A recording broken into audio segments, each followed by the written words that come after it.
All potential. paths lead to Bitcoin. I'm not calling for a collapse of the economy per se, or the financial system. There are definitely things that can be band-aid solutions, but no matter what, the 100% certain outcome is fiat debasement, because they need to continue to print more fiat to pay the debt burden. Okay, as long as the market accepts that, the system can continue. But the only 100% certain conclusion is the debasement of fiat, which means you need to set an investment portfolio that protects you against that 100% certainty. Bitcoin, I believe, is the best asymmetric trade opportunity and investment opportunity I've ever seen in managing risk for over 35 years.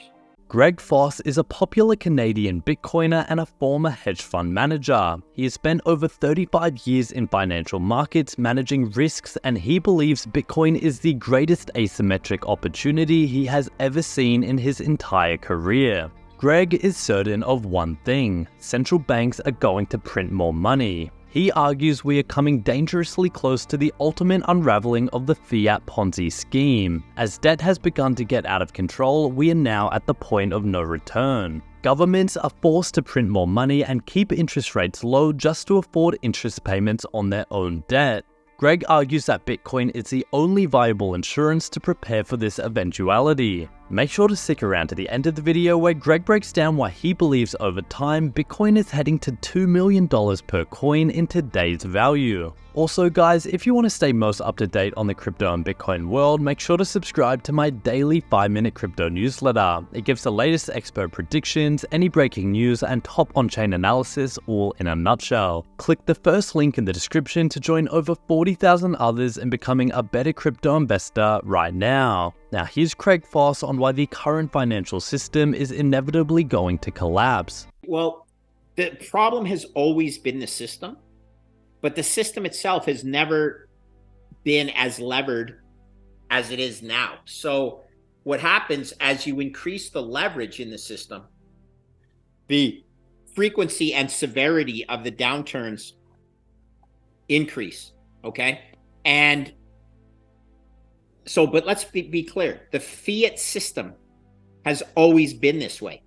And history will tell you that fiats always fail for this exact reason.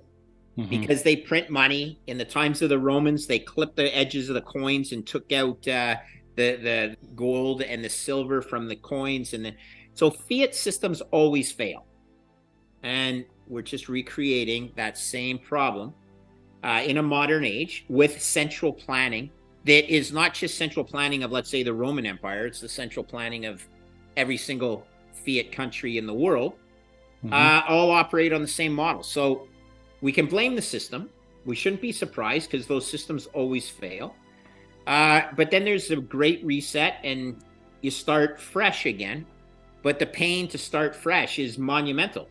And people just forget that, you know, these crises have happened over time when fiat fails. And you can look in Venezuela right now, or Argentina, that's defaulted 4 times in my career. But we're not used to it in G7 countries. And here's the problem. It's now caught up with the G7 countries, because when in the 1980s, when inflation was really high, there was a Fed chairman by the name of Paul Volcker who did raise interest rates to close to 20%, 20%. But the difference was the federal debt at that time was far reduced from the current level of over 120% of gross domestic product. At that time, it was around half of that. And it's you can actually raise interest rates when your total debt to GDP is there, because the interest expense on the debt will grow, but it won't bankrupt the whole system. Now we're at a point where total debt to GDP is 120%, which is to say when you raise interest rates even to 5%, the interest expense on the existing debt is growing so quickly, you can't keep up with the expansion, the organic expansion of the debt. And that's where we are right now. So the system is to blame, but we are now at a point where we can't reverse it. You see, after the great financial crisis, there was the chance to be able to reduce this mathematically. I don't think the political wherewithal existed to reduce the debt, but mathematically you could have achieved that. Now it's impossible to achieve that. We are at a point where the debt spiral is so large that no matter what you do, you can't reduce that debt burden enough. The economy can't grow fast enough to keep up with that expanding debt burden. It's mathematically impossible. So that's where we are right now. It's not good, but math doesn't lie. That's the problem. When interest rates are low and going lower, people say, well, the cost of debt is so cheap. That's the problem. They don't stay low forever. Everyone thought they would, but Jerome Powell's a donkey. You know, he said 3 years ago, we're going to be lower for longer. And then, oh, inflation. Yeah, but it's going to be transitory. Now, no, we're going to be higher for longer. Like what a, you know, this is a clown show. And that's the problem you get when you hire administrators and put them in a risk chair.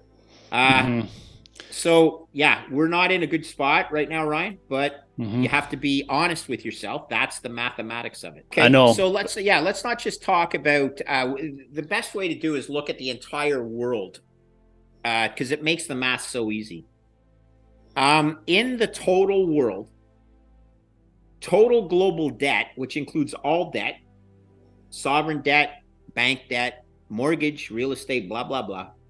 Total global debt is $400 trillion, okay? And that compares to total global GDP of slightly under 100 trillion. But to make the math easy, let's assume that total global debt is 4 times global GDP, okay? And that debt is a contract. That's what a debt is a contract to pay principal and interest and return the principal to the lender at maturity. But that interest coupon is the cost of doing business, right? And so what would be a good interest rate to put on all the debt in the world?